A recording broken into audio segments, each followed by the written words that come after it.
Hey, Peace World. Thanks for pressing play on another Pay Me No Mind sports and entertainment video. I'm the man here that keeps it all cooking. Wood.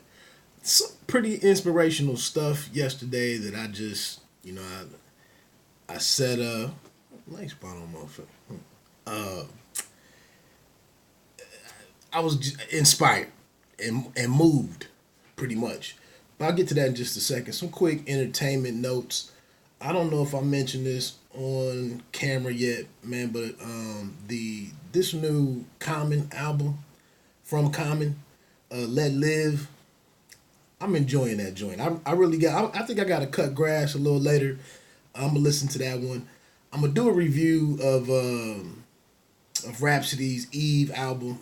I'm gonna do that. Try to get that today. That could be a 15 to 30 minute breakdown of that album. Now that I've listened to it a few times. But Common Man impressed me a lot to just, I don't know who these producers are, Samora, Pender Hughes, and another cat, but just a different sound, mature, some introspection, not bad on the lyrics. I'm shocked. I mean, not really shocked at Common himself, but just I've mentioned, the older these MCs get, it's more difficult, I think, to make great music and to make music that fits your age. If you're 45 and up, you're 40 and up, you're 37 and up, you've been traveling the world and you've had some success and all of this stuff. Hip hop and rap music at its core is really it's a young man's game. I mean, and people, when you're in your 20s and late teens and whatnot, and you're making these projects, the environment around you kind of fuels the output and the final result. And as you have some success, and you're well received, you're not being rejected by anybody. Like, how do you rap about your new world? How do you rap about your world at 25? How do you rap about your world at 30? How do you rap about your world at 35 and so on and so forth? So I'm just impressed with Common's album. The most inspirational thing I saw yesterday was this scene between Naomi Osaka, women's tennis number one player, and the young upstart Coco Gauff. It really had a boxing angle to it for me. These are individual sports. These are sports that you train at and, come up through the amateurs. It's family based. Naomi alluded to the fact yesterday, she's in the post. I mean, she beat the brakes off of Coco, 6-3 and 6-0. I mean, straight sets. You rarely see a second set 6-0 because usually you're putting some things together, and you have some momentum and you get better. But to go from 6-3 to 6-0, and I didn't know Osaka was that dominant. Even though she is number one and everything, but she's just getting on the scene herself. But we saw an awesome scene. It added to the theatrics or the theater of sport and the theater of women's tennis. But in that final moment where Osaka was like, "Hey, come on over here. You've been in the limelight. They've the tournament has really been centered around you. You're getting Arthur Ashe Stadium. You're in the prime time games. All the promo stuff features her golf. Come on over here before you get out of here. You have a proper send off. And even though it didn't look good tonight, it didn't turn out in your favor tonight. You've still done so much this year. It doesn't stop here for you. You're young. You're still gonna be a problem in years to come." And then to turn over to the family, like I was just saying with amateur boxing, and she told her family, we were all training in the same place together back in the day. We were all at these same academies, these same camps, etc., etc. And she was like, "I remember seeing you guys." And now, and Naomi was like, "Now we're here on the big stage doing what we worked for, and all of our efforts and sacrifices and commitment has culminated in this moment. Let's celebrate it and enjoy it together. And I just thought that was phenomenal, man. And golf, and then she said, and to say that because Osaka's 21, 6 years older than her, but she's like, hey, you've raised up a great person here, a good athlete and a great person, and that's one thing that I've been very proud of is how and just taken aback with or by the way that this 15-year-old kind of conducts herself and carries herself, the way she responds to the questions, and just the way she's handling the moment. And like I said, we saw her be a young teenager, a younger girl, crying and but she didn't, not pouting, needing a moment after being embarrassed in a way. But then, she probably would have been great to just pack up her stuff and walk off the court, give her waves, and then sign her the tennis balls on the way out, and then get into the back and really, cry, and let it all go, being disappointed like that and dealing with defeat. So, and you need that. She needs that moment to come back, next year and to get better, to be hungry, to be humbled. That's part of the growing process and the match, the part of maturing. So I just thought that was a dope moment, man. Osaka, it wasn't fake, and then golf was even like, I don't want to take any time. I don't want to take any time from your moment.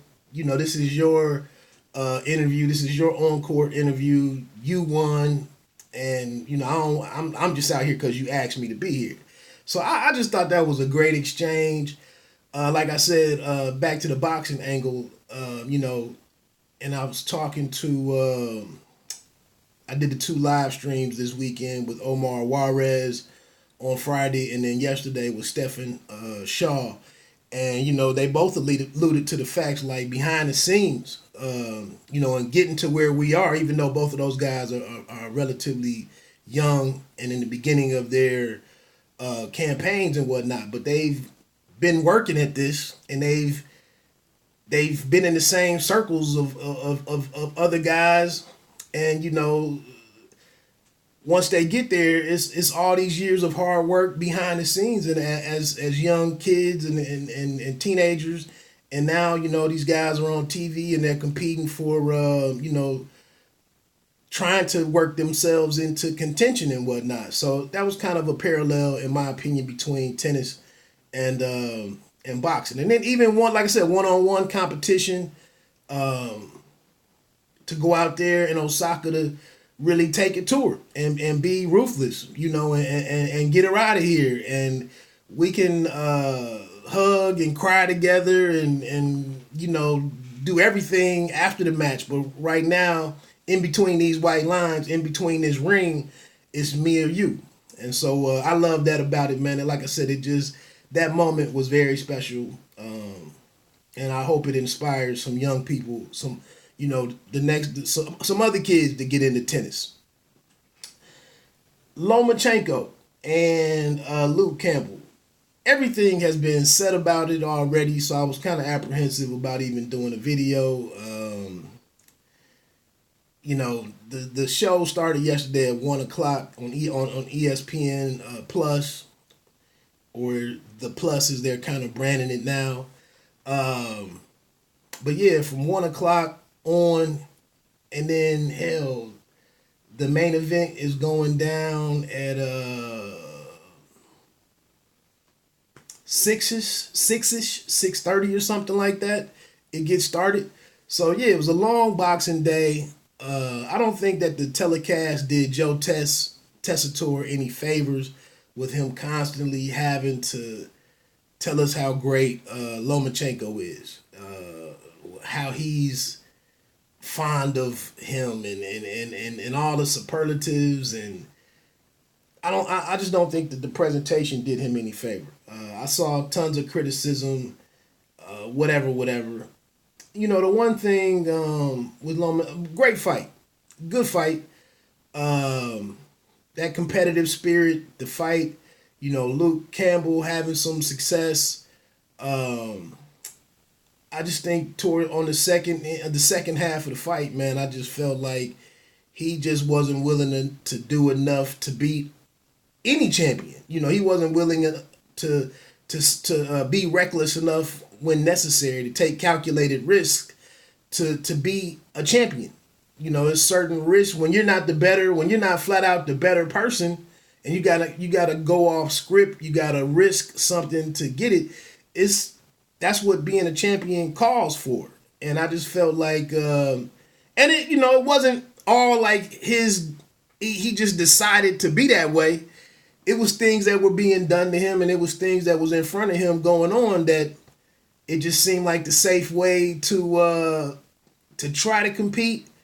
But like I said, at some point, but like he stayed physical with the smaller man. He worked the body in different spots, but I think where he fell short was when the time came for Lomachenko to get his rest in. After a big round or after a big sequence, of a lot of activity, and then when he wanted to rest, Luke Campbell kind of rested with him, and again, to beat a champion, a unified champion, a multi-division champion, you got to be doing stuff when you can't take the breaks that he can take. And one thing, and they mentioned it, Lomachenko is able to, he's able to take a break with his hands while he's still putting pressure on opponents with his movement and with his feet and with his position and all of that. It was times where he was working his way inside and wasn't even throwing shots, but he was getting reactions and causing reactions out of Campbell because he never knew if he was coming in to set up something or, very high level stuff going on with Lomachenko. But yeah, so when he's resting in those later rounds, I got some notes here, but like I said, just when Lomachenko is taking time off and you can kind of dictate, you really and he caught Lomachenko, I want to say, with a good left hand in there. Where are my notes? In the 8th round, it was a real flush left hand that that Luke Campbell landed at about a minute and 20, a minute and 15, minute and 10, and he didn't do nothing after it. And it was like, man, you land a good shot like that on Lomachenko and you don't follow it up with anything. And in that, like I said, in that particular moment, risk it all. And I just felt like that's the difference in champions. That's the difference in in world champions and the difference in unified champions and the difference in multi-division champions. I think Andre Ward says something about, they just don't give gold medals away. Boxing just doesn't give championships away. Even when guys such as Shakur Stevenson finds himself now possibly competing for a vacant title, but it's just not, even though it may not be him fighting Valdez or whoever vacated, it's still not just going to be given to him. And so, like I said, but shout out to Luke Campbell, represented himself nicely. There was some thoughts that he could have gotten blown away, but he competed well. And I think in the second half of the fight, all of the different stuff that he was doing with his hands and the throwaway shots, putting up,